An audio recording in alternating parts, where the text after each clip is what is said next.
खबर लखनऊ से है, जहां भागीदारी भवन में गोंड जनजाति समाज की एक महत्वपूर्ण और ऐतिहासिक बैठक का आयोजन किया गया, जिसका उद्देश्य समाज की संगठनात्मक मजबूती, सामाजिक समरसता और संवैधानिक अधिकारों के प्रति जागरूकता को और अधिक सशक्त बनाना था।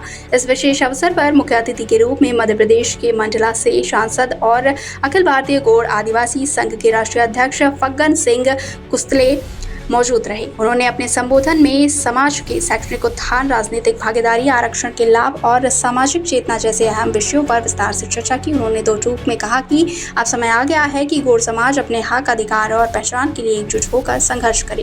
कार्यक्रम में विशेष उपस्थिति रही अनुसूचित जनजाति मोर्चा के प्रदेश अध्यक्ष डॉक्टर संजय गोंड की, जिन्होंने समाज को संगठित करने हेतु अब तक किए गए प्रयासों और भविष्य की योजनाओं की जानकारी साझा की। उन्होंने युवाओं से आह्वान किया कि वो शिक्षा, रोजगार और नेतृत्व के क्षेत्र में आगे बढ़ें और समाज की नई दिशा देने की अग्रणी भूमिका निभाएं। इस मौके पर विनय प्रकाश गोंड, विधायक रामकोला कुशीनगर ने भी समाज को संबोधित करते हुए कहा कि अब गोंड समाज को केवल दर्शक नहीं बल्कि सक्रिय प्रतिभागी बनना होगा, चाहे वो राजनीति हो या सामाजिक संगठन। उन्होंने जातिगत प्रमाण पत्र जैसी जटिल समस्याओं की ओर ध्यान दिलाते हुए कहा कि आज ही मुख्यमंत्री योगी आदित्यनाथ से मुलाकात कर इस विषय पर समाज की पीड़ा से उन्होंने अवगत कराया जाएगा। साथ ही बैठक में अखिल भारतीय गोंड आदिवासी संघ के विभिन्न प्रदेशों और जिलों के पदाधिकारियों की भागीदारी रही, जिन्होंने सरकारी योजनाओं को समाज के अंकित व्यक्ति तक पहुंचाने, आर्थिक स्वावलंबन और साथ ही सांस्कृतिक पहचान के संरक्षण पर अपने विचार साझा किए। सभी वक्ताओं ने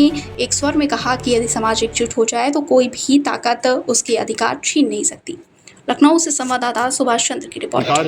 कुछ योजना ऐसी जिसमें कि कुछ सेवा हम लेते हैं, जैसे कि स्वावलंबन की योजना। दूसरा, जाति प्रमाण पत्र जारी करने के संबंध में जो कठिनाइयाँ आ रही हैं उनको दूर करने के लिए मुख्यमंत्री जी ने पोर्टल में सुधार के लिए बताया। वो लगभग हो चुका है, जल्दी वो रोल आउट होगा।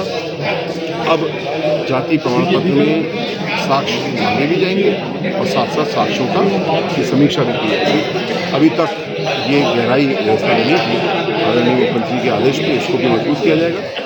हम सबका प्रयास है कि जो जिसका अधिकार है वो उसको मिलना चाहिए। उसके लिए हम लोग मिलकर काम कर रहे हैं और एक एक परिवार को चिन्हित कर रहे हैं। जीरो पॉवर्टी स्कीम के जरिए, फैमिली आईडी के जरिए, जैसे लगभग 25 करोड़ लोगों से को अत्यधिक गरीबी से ऊपर निकालने में पूरे देश में हम लोग सफल हुए हैं। जो अब लोग अत्यधिक गरीबी में उत्तर प्रदेश में हैं, उनको अगले 1 साल में हम लोग उस रेखा से ऊपर लाएंगे, उनको ताकत देंगे और फिर जो बचेंगे उनको और भी चिन्हित करके हम लोग। सर, राष्ट्रपति पद पे भी जैसे कि हमारी ज्योति मुर्मू जी हैं और साथ में भी समाज से कई लोगों से बात हुई, तो ये चाहते हैं कि और भी अन्य कई पदों पर राज्य स्तर पे भी इनको कहीं ना कहीं स्थान दिया जाए। कुछ है इस पर क्या खास आगे कुछ बात होती है? इतना प्रतिनिधित्व और सम्मान मोदी जी ने दिया है, भारतीय जनता पार्टी ने दिया है, इतना कभी भी नहीं हुआ। इसके लिए हम लोग धन्यवाद भी देते हैं और जिन क्षेत्रों में कुछ कमी है उसको हम लोग पूरा करेंगे। धन्यवाद। अनुसूचित जनजाति में आने वाली गोंड जाति का सम्मेलन लखनऊ में भागीदारी भवन में आयोजित किया गया। हम सबका सौभाग्य है कि आदरणीय फग्गन सिंह कुलस्ते जी ने इसमें अध्यक्षता की और सभी प्रमुख लोग इसमें रहे। जो मुख्य विषयों पर चर्चा हुई और आगे का रास्ता ये है कि आदरणीय मोदी जी ने बहुत सारी योजनाएं हमको दी हैं, लेकिन उन योजनाओं का लाभ सब तक पहुंचे, इसके लिए सारे कार्यकर्ता मिलकर काम करेंगे। कुछ योजनाएं ऐसी हैं जिसमें कि अधिकार है, कुछ योजना ऐसी हैं जिसमें कि कुछ सेवा हम लेते हैं, जैसे कि वो स्वावलंबन की योजना है।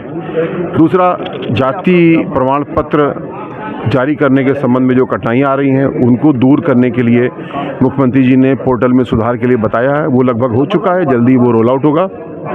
अब जाति प्रमाण पत्र में साक्ष्य मांगे भी जाएंगे और साथ साथ साक्ष्यों की समीक्षा भी की जाएगी। अभी तक ये गहराई व्यवस्था में नहीं थी, आदरणीय मुख्यमंत्री जी के आदेश पे इसको भी मजबूत किया जाएगा। हम सब का प्रयास है कि जो जिसका अधिकार है वो उसको मिलना चाहिए। उसके लिए हम लोग मिलकर काम कर रहे हैं और एक एक परिवार को चिन्हित कर रहे हैं। जीरो पॉवर्टी स्कीम के जरिए, फैमिली आईडी के जरिए, जैसे लगभग 25 करोड़ लोगों से को अत्यधिक गरीबी से ऊपर निकालने में पूरे देश में हम लोग सफल हुए हैं। जो अब लोग अत्यधिक गरीबी में उत्तर प्रदेश में हैं, उनको अगले 1 साल में हम लोग उस रेखा से ऊपर लाएंगे, उनको ताकत देंगे और फिर जो बचेंगे उनको और भी चिन्हित करके हम लोग पूरा करेंगे। सर, राष्ट्रपति प्रतिनिधित्व और सम्मान मोदी जी ने दिया है, भारतीय जनता पार्टी ने दिया है, इतना कभी भी नहीं हुआ। इसके लिए हम लोग धन्यवाद भी देते हैं और जिन क्षेत्रों में कुछ कमी है उसको हम लोग पूरा करेंगे।